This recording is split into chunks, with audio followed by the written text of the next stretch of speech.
Olá pessoal, vamos então a mais uma videoaula desse módulo 2, onde nós trataremos das estruturas de controle de um site, de uma página mais especificamente. Somente para lembrar onde que nós paramos, nós estávamos validando os dados enviados pelo formulário, tá? Então eu vou preencher o campo usuário e a senha e tenho que validar isso daí, certo? Lembrando pessoal, sempre deixar o servidor Apache online, tá? Em toda a nossa aula. Então vamos voltar para o PHP Designer 8, onde nós temos aquela página de login, tá? Os dados são mandados pelo formulário para essa página de login aqui, ó. Nessa variável dados eu recupero o valor enviado por post, tá? Quem não lembra de post get, voltar aí 2, 3 aulas aí que vai ter uma noção exata do que é o post e o que é o get, tá? E agora nós estamos nessa parte aqui, ó, de validação dos dados enviados, tá? Essa parte aqui de operadores nós vimos na aula passada, tá? Agora nós vamos ver estruturas de controle, dentre os quais o if, tá? Então vamos voltar lá para nossa páginazinha de teste lá, só para a gente verificar como que é isso, tá? Então nós paramos aqui na aula passada. Eu vou apagar isso daqui e vou fazer primeiro como que funciona o if. O if é sempre uma estrutura de controle que tem essa sintaxe aqui. Então é C, né? Uma expressão aqui dentro, abre e fecha chaves e uma ação que ele vai realizar aqui, tá? Ação ou comando, tá? Essa é a estrutura básica do if, tá? E tem também o que? Uma outra condição que é o else. Então a mesma coisa aqui, ação ou comando. Como que funciona isso? Ele vai validar essa expressão aqui dentro, que era da aula passada, um operador. No nosso caso nós vamos usar um operador aqui de comparação aqui. Por exemplo, se a variável 1 for maior ou igual a 10, ele vai executar essa ação aqui. Se não, ela vai realizar essa outra ação aqui. Que ação que seria isso? Por exemplo, poderia ser o quê? Seria dar uma saída para a tela, variável 1 maior ou igual a 10. Se não, dar uma outra saída, escrever lá, variável 1 menor que 10. Isso é uma estrutura de controle mais simplesinha. Então vamos verificar aqui como que ficaria. Rodando lá, ele vai dar a saída para a gente. Variável 1 maior ou igual a 10. Por quê? Porque a gente já viu aqui que a variável 1 é igual a 10. Se eu colocar aqui 9, por exemplo, na variável 1 e mandar rodar, ele vai entrar no else lá. Tá? Variável 1 menor que 10. Então isso é uma estrutura de controle, ele é um fluxo, é um controle de fluxo do código. Toda linguagem tem isso daí, pessoal, tá? Esse é um deles, tá? Ele pode ser simplesinho, pode ser só o if, tá? Se testou e validou, ele entra e executa, e não executa mais nada, tá? E eu posso também criar uma outra condição aqui, ó, um else if, e outra condição aqui, ó, por exemplo, variável 1 menor que 5. O que vai acontecer aqui agora? O que vai acontecer? Vamos rodar para ver? Não vai acontecer nada. Por quê? Porque ele não entrou em nenhum deles, tá? Ele testou aqui, variável 1 é maior ou igual a 10? Não, ele passou por debaixo. Else if, ou seja, é menor que 1? No caso é 9, não é. Então, aí eu posso fazer um outro else ali e colocar, por exemplo, variável 1 maior que 5. Vamos rodar para ver? Então tá aí, variável 1 maior que 5. Ok? Então esta é uma das estruturas de controle, o if e o else. Tá? Bem simplesinha, bem fácil. E é o que nós estamos usando para validar aqui no nosso login aqui. Tá? Um if aqui. Tá? Onde nós vamos validar se o campo de usuário foi informado. E o campo senha também, tá? Por enquanto nós não vamos mexer nisso, que nós vamos ter que ver os outros tipos de estrutura de controle, tá? Então, pessoal, na aula passada nós vimos os operadores. E ficou faltando falar sobre um tipo de operador, que é o de incremento e decremento. Por exemplo, se eu fizer isso aqui, ó, variável 1 mais, o que eu estou fazendo? Eu estou incrementando em uma unidade a variável 1. Se eu der uma saída aqui, ó, variável 1, quanto que vale ali? Aqui a variável 1 estava valendo 9, certo? Se eu incrementei aqui, quanto que vale a variável 1 agora? Tem que dar 10, certo? 10, tá? Então, esse daqui é o incremento, tá? Temos também o decremento, que poderia ser isso daqui. Se eu pegar a variável 2 e der um decremento, tá? E mandar listar a variável 2, 9. Eu estou tirando 1, certo?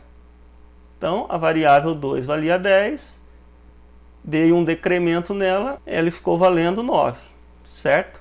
Então, isso é pós. Vamos supor o seguinte agora, pessoal. Eu quero incrementar a variável 1 e mandar listar lá. Qual o valor que vai ser essa variável aqui? Ela vale 9, eu estou incrementando. Quanto que ela vai valer lá? 9. Ué, mas não incrementou? Incrementou. Se eu mandar listar novamente, o que vai acontecer? E mandar rodar, vai valer 10. O 9 e o 10. Tá? Por que isso, pessoal? Porque quando eu dei essa saída aqui para ele, eu falei o que para ele? Eu falei o seguinte: você vai escrever na tela a variável 1 e vai incrementar a variável. Se eu quisesse incrementar antes, eu tenho que colocar antes da variável. Tá? Então eu teria que colocar aqui mais a variável. Então eu quero que saia na tela o incremento da variável 1. Tá? Então isso aqui seria um pré-incremento e o outro um pós-incremento.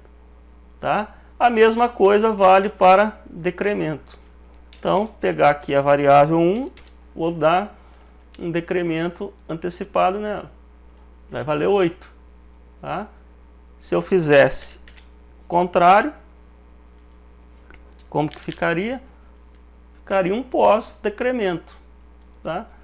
Ele vai sair a variável no valor que está lá e depois que vai fazer o decremento. Ok? Onde que é importante esse tipo de operador? Em outra estrutura de controle, que é o laço for, por exemplo. Tá? Ele tem essa estrutura aqui, ó. For, expressão 1, ponto e vírgula, expressão 2, ponto e vírgula, expressão 3, tá? Abre e fecha chaves e comandos. Tá? O que ele faz aqui, pessoal? Ele passa primeiro por essa expressão 1, que normalmente ele é válido para a gente iniciar uma variável. Então ele só passa aqui uma vez nesse laço aqui. Aí ele vem para o segundo, onde há um teste de validade. Normalmente aquele operador de comparação. E na expressão 3, ele vai fazer o seguinte: ao final do loop, ele vai fazer um incremento ou decremento ou alguma coisa que você queira que faça aqui. Inclusive, dá uma saída na tela. Ok? Então, vamos fazer um rapidinho aqui, só para a gente entender o que é o laço for. Então, aqui, ó, geralmente é para iniciar uma variável. Então, vou colocar aqui, ó, i igual a 0.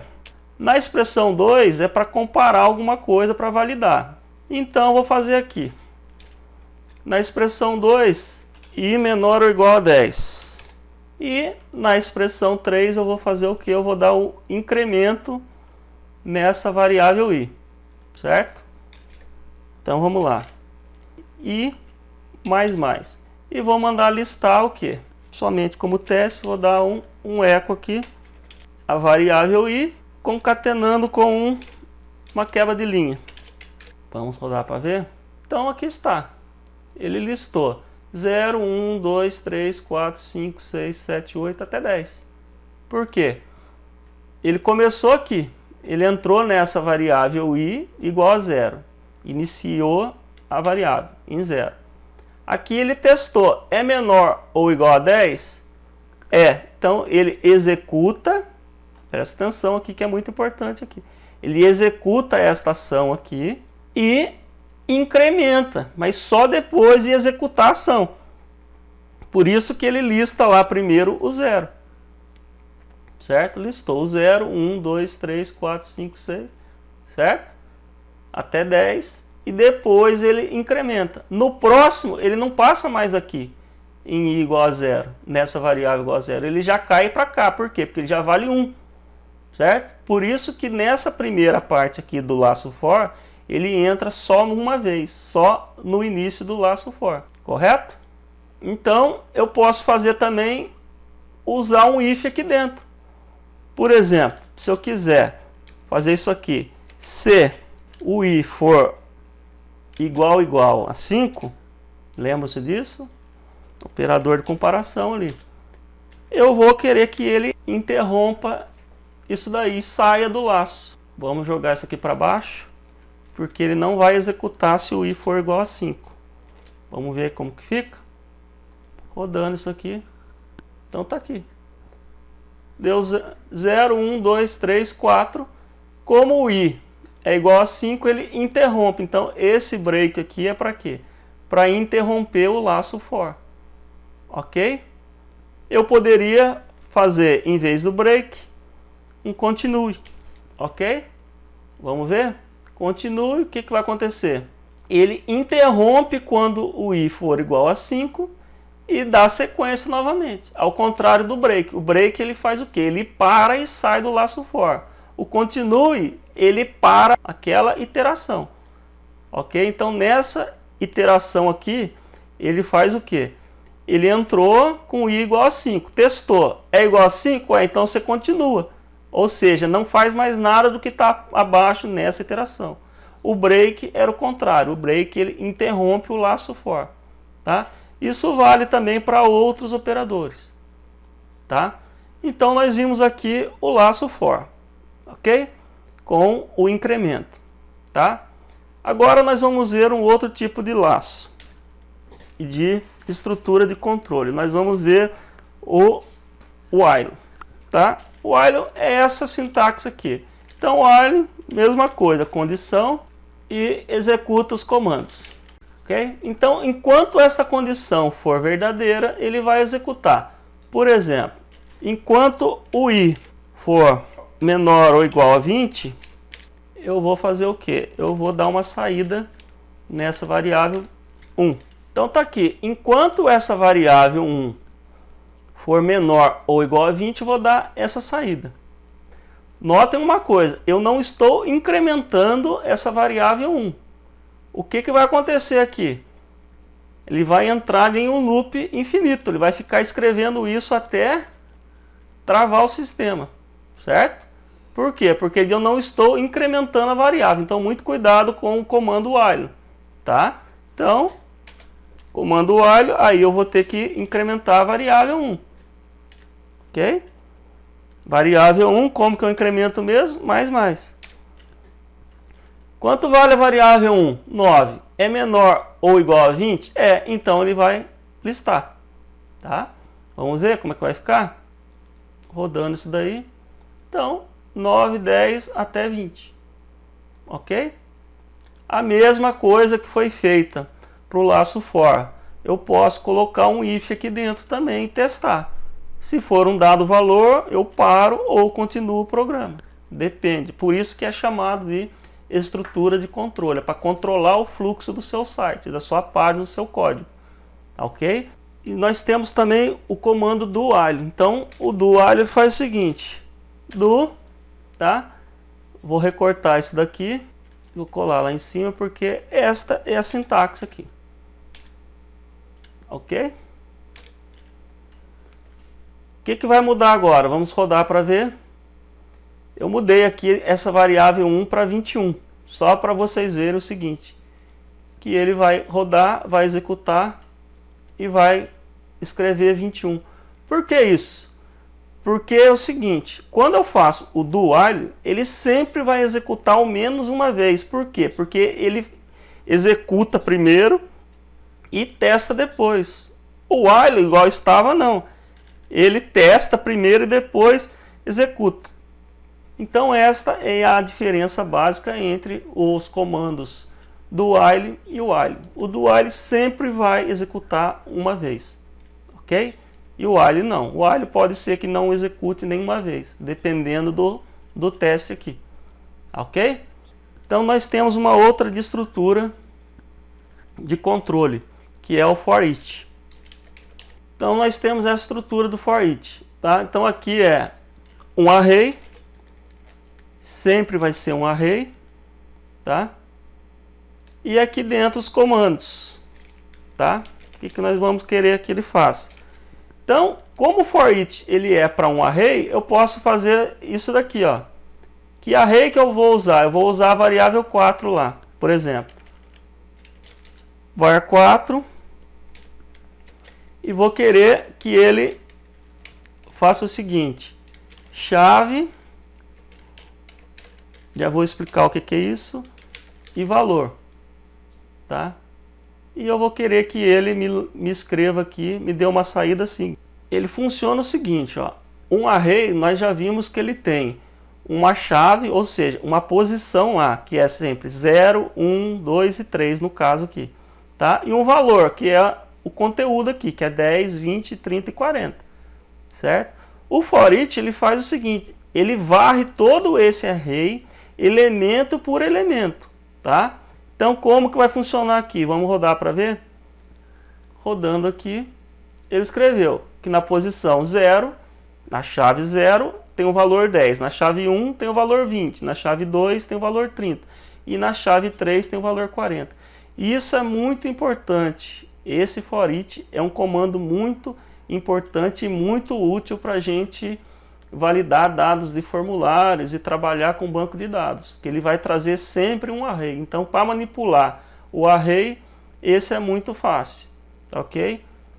Nessa forma aqui, ele tem duas formas. Nessa nós estamos querendo que ele faça o seguinte, ele pegue a chave e pegue o valor. Tem uma outra fórmula também, que é a seguinte, ele pegar só o valor.